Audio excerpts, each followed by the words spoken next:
সাল্লাল্লাহু আলাইহি ওয়াসাল্লাম বলেছেন, যে ব্যক্তি কোন রোজাদারকে ইফতারি করালো, আল্লাহ রাব্বুল আলামিন তাকে 3টা পুরস্কার দেবেন। কয়টা পুরস্কার? 3টা। 1 নম্বর পুরস্কার হচ্ছে, আপনি যদি কোন রোজাদার ব্যক্তিকে ইফতারি করান, আল্লাহ রাব্বুল আলামিন আপনার জিন্দেগীর সকল গুনাহগুলি ক্ষমা করে দেবেন। সুবহানাল্লাহ। আর 2 নম্বর পুরস্কার হচ্ছে, কিয়ামতের ময়দানে আল্লাহ রাব্বুল আলামিন আপনাকে জাহান্নামের আগুন থেকে মুক্ত করে জান্নাতে দিয়ে দেবেন। সুবহানাল্লাহ।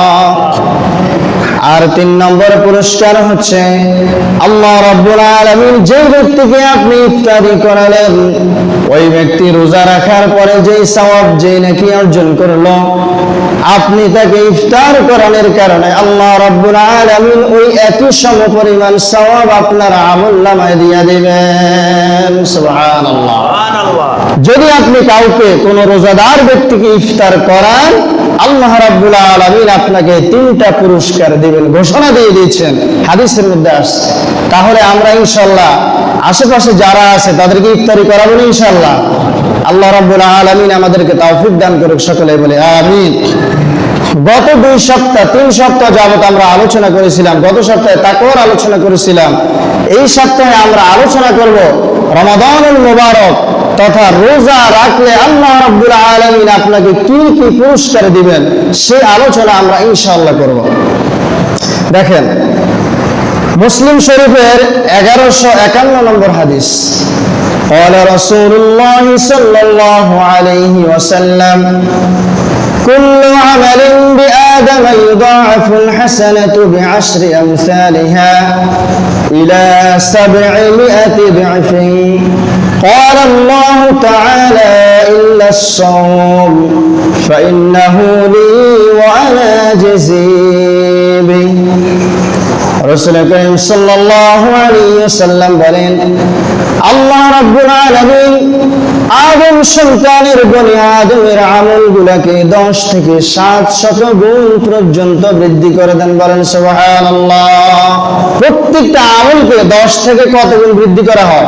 700 গুণ পর্যন্ত। قال الله تعالى, তবে আল্লাহ রাব্বুল আলামিন বলেন, ইল্লাস সাওম, রোজা ব্যতীত। কি ব্যতীত? রোজা ব্যতীত। তাহলে রোজার পুরস্কার কি?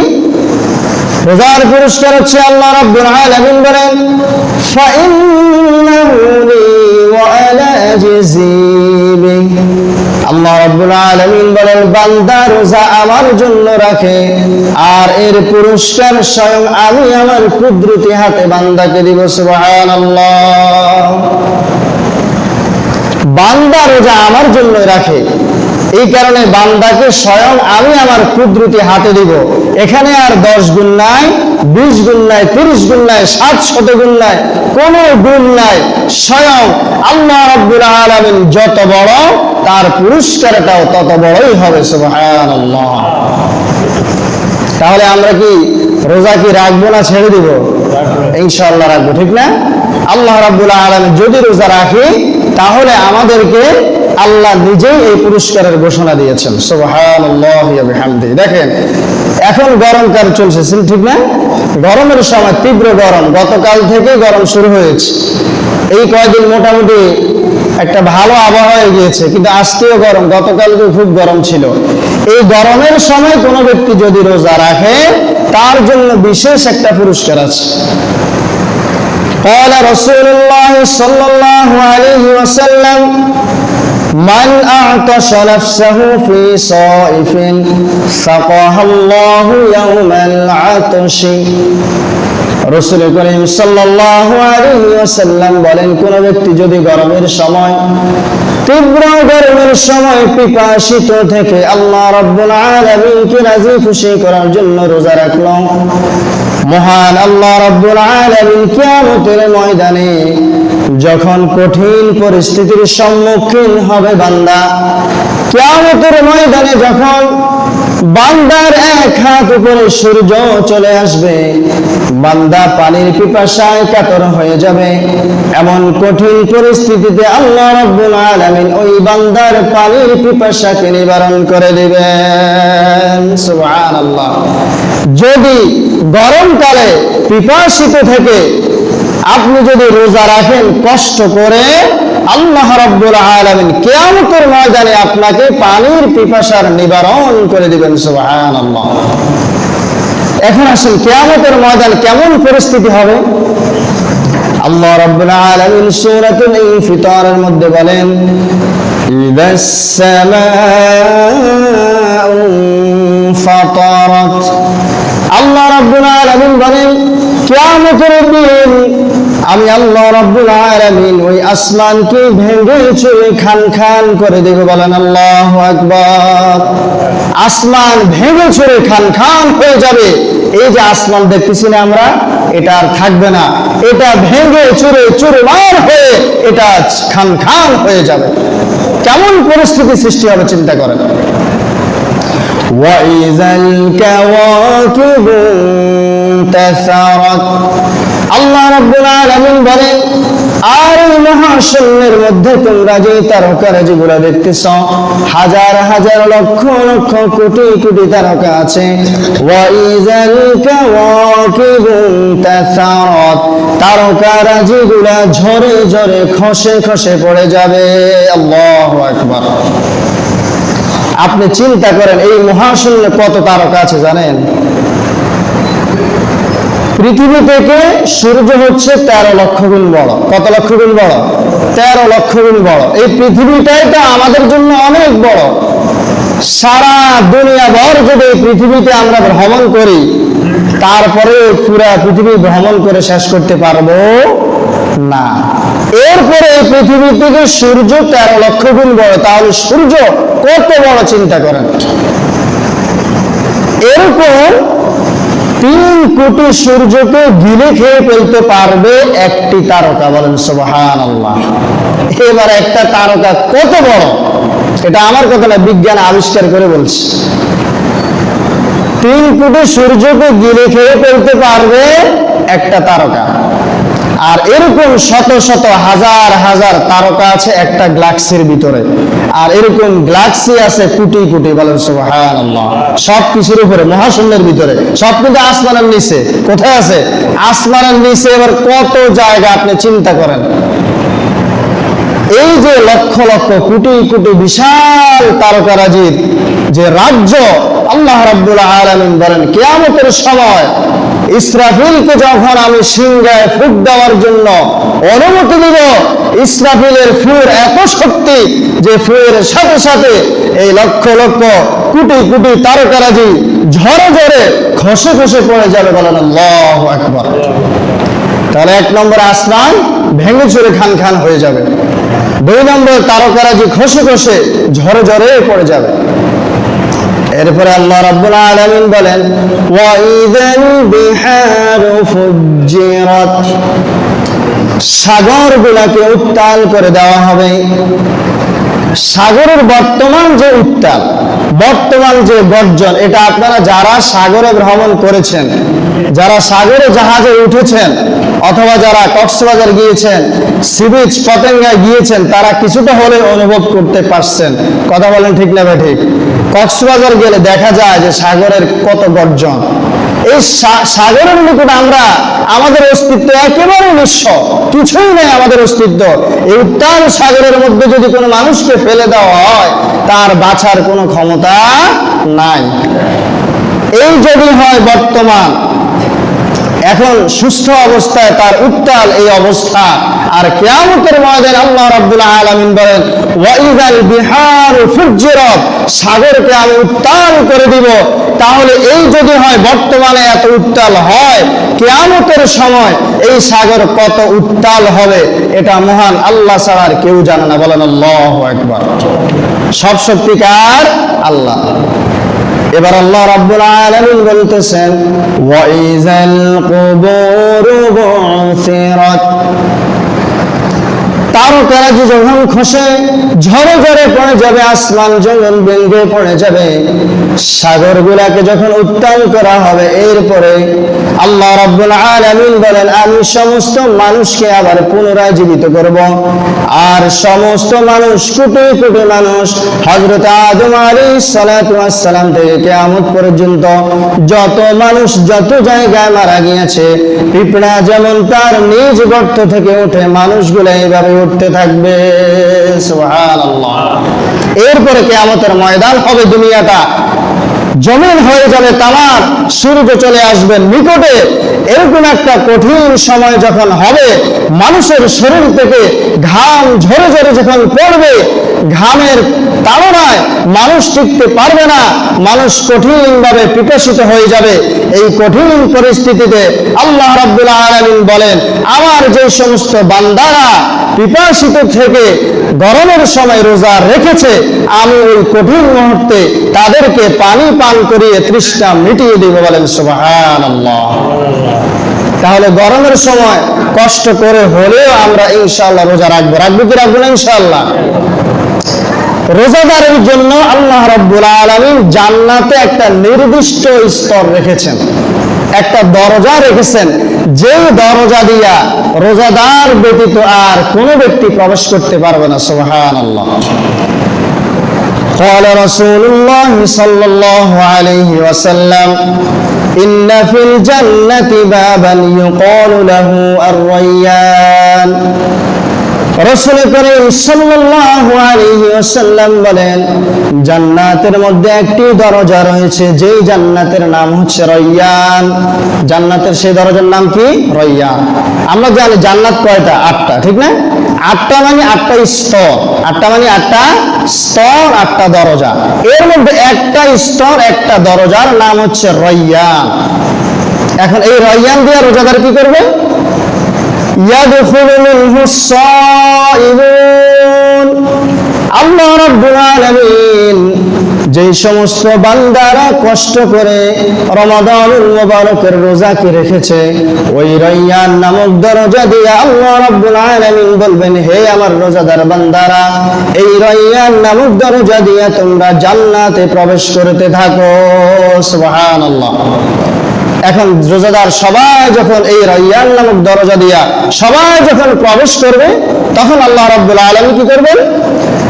লা ইয়াদখুলু মিনহু আহাদুন গায়রুহুম ফাইযা দাখালু উগলিকা। সমস্ত রোজাদাররা যখন এই রায়্যান নামক দরজা দিয়ে প্রবেশ করবে, রোজাদারের সংখ্যা যখন শেষ হয়ে যাবে, আল্লাহ রাব্বুল আলামিন ফেরেশতাদেরকে বললেন হে ফেরেশতারা, এই রায়্যান নামক দরজা, জান্নাতের এই দরজাকে তোমরা চিরদিনের জন্য বন্ধ করিয়া দাও। ফেরেশতারা এই দরজাকে চিরদিনের জন্য বন্ধ করিয়া দিবে, আর কোন ব্যক্তি এই দরজা দিয়ে প্রবেশ করতে পারবে না। সুবহানাল্লাহ। তাহলে জান্নাতের এই রায়্যান নামক দরজা, রায়্যান নামক যে স্তর আছে, এটা শুধুমাত্র একমাত্র কার জন্য? রোজাদারের জন্য। সুবহানাল্লাহ। আমরা কি জান্নাতে যেতে চাই? এই রায়্যান নামক দরজা দিয়ে আমরা কি জান্নাতে যেতে চাই? তাহলে কি করতে হবে? রোজা কি ভাঙা যাবে? আজকে তো আমরা অনেকে রোজা রাখতে চাই না। অনেক মানুষ আছে আলহামদুলিল্লাহ, হয়তো আমাদের এখানে নাই, গোপনে গোপনে খায়, বিভিন্ন জায়গায় গিয়ে, বিভিন্ন হোটেল রেস্তোরাঁয় গিয়ে খায়, ঠিক না? খায় কি খায় না? খায়। একটা রোজা যদি কেউ স্ব-ইচ্ছায়, ইচ্ছাকৃতভাবে ভেঙে ফেলে, তাহলে তার কাফারা হচ্ছে 60টি রোজা। কয়টি রোজা? 59 নম্বর দিনে অথবা 60 নম্বর দিনে যদি কোনো কারণে তার সেই রোজা ভেঙে যায়, তাহলে আবার পিছন থেকে এক থেকে আবার গণনা করে আসতে হবে। তাহলে চিন্তা করেন, এটা কি কঠিন না সহজ? অনেক কঠিন না? অনেক কঠিন কিনা? আল্লাহ রাব্বুল আলামিন আমাদেরকে হেফাজত করুক, সকলে বলে আমিন। এবার আসেন হযরতে আবু উমামা রাদিয়াল্লাহু তাআলা আনহু নবী করিম সাল্লাল্লাহু আলাইহি ওয়াসাল্লামের কাছে গেলেন, যাইয়া বললেন ইয়া রাসূলুল্লাহ সাল্লাল্লাহু আলাইহি ওয়াসাল্লাম, আপনি আমাকে এমন একটা আমলের কথা বলেন যে আমলটা করলে আমি সোজা জান্নাতে চলে যেতে পারবো। বলেন সুবহানাল্লাহ। দেখেন হাদিসের মধ্যে আসছে عن أبي أمامة رضي الله تعالى عنه قال أتيت رسول الله صلى الله عليه وسلم مرني بعمل يدخلني بالجنة عليك بالصوم হযরত আবু উমামা রাদিয়াল্লাহু তাআলা আনহু হতে বর্ণিত, তিনি বলেন আমি একবার রাসূল করিম সাল্লাল্লাহু আলাইহি ওয়াসাল্লামের নিকট আসলাম, এসে বললাম ইয়া রাসূলুল্লাহ সাল্লাল্লাহু আলাইহি ওয়াসাল্লাম, আপনি আমাকে এমন একটা আমলের কথা বলেন, এমন একটা সহজ আমলের কথা বলেন যে আমলটা করলে আমি সোজা জান্নাতে চলে যেতে পারবো। নবী করিম সাল্লাল্লাহু আলাইহি ওয়াসাল্লাম বললেন তুমি রোজা রাখো। তুমি কি রাখো? রোজা রাখো। এই রোজাই তোমাকে আল্লাহ রাব্বুল আলামিনের পক্ষ থেকে কিয়ামতের ময়দানে জান্নাতে প্রবেশ করিয়ে দেবে। সুবহানাল্লাহ। কত ফজিলত, ফজিলতের কোনো অভাব নাই রমাদানুল মুবারককে নিয়ে। এরপরেও আমরা কিন্তু রোজা রাখতে চাই না। আল্লাহ রাব্বুল আলামিন যাতে করে আমাদেরকে রোজাগুলো রাখতে পারি আমরা, সেই তৌফিক দান করুক, সকলে বলে আমিন। মুসনাদে আহমদের 6626 নম্বর হাদিস, কিয়ামতের ময়দানে শাফায়াত ব্যতীত কোনো ব্যক্তি জান্নাতে যেতে পারবে না। রাসূল করিম সাল্লাল্লাহু আলাইহি ওয়াসাল্লামের শাফায়াত লাগবে। সেই কিয়ামতের ময়দানে কঠিন সময় এর রোজা এবং কোরআন আপনার জন্য সুপারিশ করবে, বলেন সুবহানাল্লাহ। রোজা যদি রাখেন আল্লাহ রাব্বুল আলামিনের নিকট আপনার জন্য সুপারিশ করবে, বলবে হে আল্লাহ, এই আপনার বান্দা কষ্ট করে, খুব ক্লেশ করে, ক্লান্ত হয়ে আপনার জন্য, শুধু আপনার জন্য সে রোজা রেখেছে, অতএব আপনি আজকে তাকে ক্ষমা করে দেন এবং তাকে জান্নাতে দিয়ে দেন, বলেন সুবহানাল্লাহ। আল্লাহ রাব্বুল আলামিন রোজাদারের সেই সুপারিশকে কি করবেন? কবুল করবেন। قال رسول الله صلى الله عليه وسلم الصيام والقرآن يشفعان للعبد يوم القيامة। নবী করিম সাল্লাল্লাহু আলাইহি ওয়াসাল্লাম বলেন কিয়ামতের দিন দুইটা জিনিস তোমাদের জন্য সুপারিশ করবে, একটা হচ্ছে কোরআন আর একটা হচ্ছে রমাদান। সুবহানাল্লাহ। রোজা এবং কোরআন, দেখেন রোজার সাথে কোরআনের সাথে শুরু থেকে সম্পর্ক, কারণ এই কোরআন নাযিল কখন হয়েছে? রমাদানুল মুবারকে। শাহরু রমাদানাল্লাযী উনজিলা ফীহিল কুরআন। আল্লাহ রাব্বুল আলামিন বলেন আমি এই রমাদানুল মুবারকে মহাগ্রন্থ এই আল কোরআনকে নাযিল করেছি, বলেন সুবহানাল্লাহ। কোরআনুল কারীম নাযিল হয়েছে রমাদান মাসে। এই কারণে রোজার সাথে কোরআনের সাথে একটা সম্পর্ক আছে। রমাদানুল মুবারককে কেন্দ্র করে আমরা কোরআনকে বেশি বেশি চর্চা করব, এই কথা আমি আগেও বলেছি। আমরা কি চর্চা শুরু করেছি? কোরআন খতম করি, আমরা কোরআনকে শুদ্ধ করার জন্য চেষ্টা করি। চেষ্টা কি শুরু করছি? কে কে শুরু করছেন? হাত তোলেন তো। কে কে রমাদানুল মুবারককে উপলক্ষ করে কোরআনুল কারীমকে শুদ্ধ করার জন্য চেষ্টা শুরু করেছেন? সেটা যেভাবে হোক, কোন হুজুরের কাছে হোক বা যেভাবে হোক, এরকম কি কোনো ব্যক্তি আছেন? থাকলে হাত তোলেন। খুবই দুঃখজনক, একজনও নাই। একজন আছে, আলহামদুলিল্লাহ, একজন পাওয়া গেছে। আচ্ছা, আপনারা কি সবাই বুকে হাত দিয়ে বলতে পারবেন যে আমার কোরআনটা একেবারে শুদ্ধ আছে, পরিপূর্ণ? কেউ কি বলতে পারবেন? তাহলে আমাদের কোরআনটা শুদ্ধ করার দরকার আছে না? এখনো সময় আছে। আজকে কততম রোজা চলে? 13তম রোজা। এখনো সময় আছে। এই সময়গুলোকে আমরা কাজে লাগাই, কারণ আল্লাহ রাব্বুল আলামিন বলেছেন ওয়ারাত্তিলিল কুরআনা তারতিলা। আমার এই কোরআনকে শুদ্ধভাবে, সহিভাবে, তারতিলের সাথে, ধীরস্থিরের সাথে পড়া, বলেন সুবহানাল্লাহ। অতএব ঘন ঘন তারাবির মধ্যে অনেক সময় অনেক জায়গায় দেখা যায়, আলহামদুলিল্লাহ এখন কমে গেছে এগুলা, এমন 4G আর 5G গতি। সূরা ফাতিহা শুধু আলহামদুলিল্লাহ বোঝা যায় আর আমিনটা বোঝা যায়, এছাড়া কিছু বোঝা যায় না। এরপরে পৃষ্ঠার শুরু দিয়ে একটু বোঝা যায় আর লাস্টে দিয়া আলামিন, আমিন, মুরসালিন, সিরাতাল্লাযীনা আনআমতা আলাইহিম, এই শব্দগুলো লাস্টের শব্দগুলোই বোঝা যায়, আর মাঝখান দিয়ে কিছু বোঝা যায় না। আচ্ছা বলেন তো, অনেক সময় আমরা মুসল্লিরা, আমাদের মুসল্লির কারণে আসলে হুজুরে এগুলো করতে বাধ্য হয়। কারণ কি? সমালোচনা শুরু করে দেয়, হুজুরে দেরি করছে। অনেক সময় বলে কি, খতম তারাবি পড়তে 1.5 ঘন্টা সময় লাগে, আপনি সূরা তারাবি 1.25 ঘন্টা লাগাই দিচ্ছেন, তো আমরা খতম তারাবি পড়ি, সেটাই তো ভালো। তো ওই লোক 1.5 ঘন্টা কি খতম তারাবি পড়লো? চিন্তা করেন। এখন সমালোচনা শুরু করে দেয় যে হুজুর দেরি করে, এতক্ষণ আমরা থাকতে পারি না, আমাদের ধৈর্য নাই। আপনি কোরআন শুনবেন, তা আপনি যদি কোরআন শুনতে আসছেন, আপনি নামাজ পড়তে আসছেন, নামাজ কার জন্য পড়ি আমরা? আচ্ছা কথা বলেন, জোরে বলেন, নামাজ কার জন্য পড়বো? কোরআন তেলাওয়াতটা কার জন্য শুনবো? তা আপনি যদি এই কথা বলেন যে হুজুর তাড়াতাড়ি করে না কেন, তো হুজুর যদি 5G গতি আর 4G গতিতে পড়ে, তো হুজুরেরটাও হবে না, আপনাদেরটাও হইল না। তো এই 20 রাকাত 29 রাকাত নামাজ পড়ে কি ফায়দাটা হইলো, সেটা আমাকে একটু বুঝেন। কোনো ফায়দা হবে? কোনো ফায়দা নাই। তা আপনি কেন পড়লেন? এত না পড়তেন সেটাই ভালো ছিল।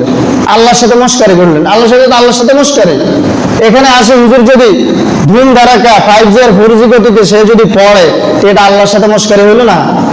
রুকু সেজদা দেরি করলো না, রুকুতে গেল আর উঠলো, সেজদাতে গেল আর উঠলো, এইভাবে যদি আমরা করি, এগুলো অনেক সময় হুজুররা মুসল্লিদের চাপে পড়ে করে। হুজুরের তো চাকরি থাকবে না, চাকরি থাকবে? এখন সবাই যদি বলে যে হুজুরের দেরি হয়, তখন হুজুর কি চিন্তা করবে? যে আমার তো চাকরি থাকবে না, তারাবির হাদিয়া তো আমি পাবো না। মুসল্লিরা যদি সন্তুষ্টি না থাকে, তারাবির হাদিয়া দিব না। তো হুজুরে আল্লাহর রহমতে কি করে, এবার 4G আর 5G গতিতে চালাই দেয়। হুজুরেরটাও শেষ, মুসল্লিরটাও শেষ। বলেন নাউযুবিল্লাহি মিন যালিক। এই সমস্ত চিন্তাধারা থেকে, এগুলা পূর্বের চিন্তাধারা, এগুলা জাহিরি চিন্তাধারা, এগুলা আলহামদুলিল্লাহ অনেক পরিবর্তন এখন হচ্ছে। আপনি শহরে যদি খেয়াল করেন, ইউটিউবে অনেক সময় তারাবির আপনার তেলাওয়াতগুলো আসে না, দেখবেন মক্কা মদিনায় কিভাবে তেলাওয়াত করে, আরব রাষ্ট্রে কিভাবে তেলাওয়াত করে, এবং ঢাকা শহরে বড় বড় হাফিজরা বড় বড় গুলশান বনানীতে বড় বড় মসজিদগুলো কিভাবে তেলাওয়াত করে, একটু আপনারা এগুলো দেখেন। তাহলে বুঝতে পারবেন যে আসলে তারাবির তেলাওয়াত কি। আমরা মনে করি তারাবি মানে তাড়াতাড়ি, এটা একটা মানে সিস্টেম চালু হয়ে গেছে। তারাবি মানে কি? তাড়াতাড়ি। আসলে তারাবি মানে কি হয়? তাড়াতাড়ি না। তারাবি যেরকম একটা নামাজ, ঈশার সালাত যেরকম একটা নামাজ, তারাবির সালাতটাও একটা নামাজ। ঈশার সালাতে যদি হুজুর সুন্দরভাবে পড়তে পারে, আপনি ধৈর্য ধারণ করতে পারেন, তাহলে অবশ্যই তারাবির সালাতেও আপনাকে ধৈর্য ধারণ করতে হবে। রাজি আছি না আমরা ইনশাআল্লাহ? হুজুররা যদি সুন্দরভাবে একটু দেরি করে, লেট করে, আমরা কি রাগ করবো? এটা আমরা কার জন্য করতেছি? তেলাওয়াত কার জন্য? নামাজ কার জন্য? হুজুরে ভয়ে তাশাহুদ পড়ে সালাম ফিরে এলাম, কারণ নাহলে তো আমার করে যে দেরি হয়ে গেছে। তো হুজুর তাশা অনেক সময় দূরে সরে অর্ধেক পড়ে, অর্ধেক পড়ে না, এরকম হয়। এরকম করার দরকার নাই। আমরা সঠিকভাবে সুন্দরভাবে তাশাহুদ, দুরূদ শরীফ, তেলাওয়াত শুদ্ধভাবে সুন্দরভাবে, হ্যাঁ, ঘন করা যায়। একেবারে তারতিলে চেয়ে, একেবারে টান টান চেয়ে, আমরা যেহেতু গ্রামের মুসল্লি, একটু ঘন করা যায়, কিন্তু পড়া যাতে করে বোঝা যায়, রুকু সেজদাগুলো যাতে করে হয়, ন্যূনতম এটুকু হলেও আমাদেরকে খেয়াল রাখতে হবে। আমরা ইনশাআল্লাহ এভাবেই তারাবির সালাতগুলো আদায় করবো। সকলে বলে আমিন। তো দেখেন, রাসূল করিম সাল্লাল্লাহু আলাইহি ওয়াসাল্লাম বলেছেন, কিয়ামতের ময়দানে কোরআন এবং সিয়াম অর্থাৎ রোজা, এই দুইটা জিনিস বান্দার জন্য কি করবে? সুপারিশ করবে। আর সুপারিশ করে বান্দাকে জান্নাত পর্যন্ত পৌঁছে দিবে। বলেন সুবহানাল্লাহ। এবার আসেন বুখারী শরীফের 1901 নম্বর হাদিস। قال رسول الله صلى الله عليه وسلم من صام رمضان إيمانا واحتسابا غفر له ما تقدم من ذنبه। রাসূল করিম সাল্লাল্লাহু আলাইহি ওয়াসাল্লাম বলেন, যে ব্যক্তি ঈমানের সাথে, ইহতিসাবের সাথে, নেকির আশায় শুধুমাত্র মহান আল্লাহ রাব্বুল আলামিনকে খুশি করার জন্য রোজা রাখলো, আল্লাহ রাব্বুল আলামিন ওই বান্দার পূর্বের জিন্দেগীর সকল গুনাহগুলি ক্ষমা করে দিবেন। সুবহানাল্লাহ। গুফির লাহু মা তাকদ্দামা মিন যামবি। আপনি যদি রোজাটা সঠিকভাবে রাখেন, আল্লাহর জন্য রাখেন, রোজা রেখে ঝগড়া করা যাবে না, তাহলে কিন্তু রোজা হবে না। আমি ওই দিন গত সপ্তাহে বলছি না, রোজা রেখে যদি আপনি গীবত করেন, শাকায়াত করেন, সুবুলখুরি করেন, মিথ্যা বলেন, ঝগড়া ঝাঁটি করেন, দুনিয়ার ফাহিশা কথা সব কিছু চলতেছে, চুরি ডাকাতি বদমাশি জুয়া খেলা সব চলতেছে, আবার এই ব্যক্তি রোজাও রাখতেছে। এই রোজা কিন্তু আপনাকে পরকালে আল্লাহর কাছে সুপারিশও করবে না, আর এই রোজার কারণে আল্লাহ রাব্বুল আলামিন আপনার গুনাহগুলো ক্ষমা করবে না।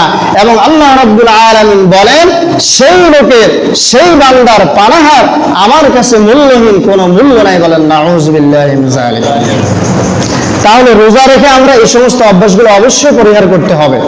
কোনোভাবে আমরা গীবত করবো না, শাকায়াত করবো না, চুরি ডাকাতি বদমাশি জুয়া খেলা ছক্কা খেলা তাস খেলা ঝগড়া ফাসাদ এই ধরনের কোনো কাজ আমরা করব না। সকলে বলেন ইনশাআল্লাহ।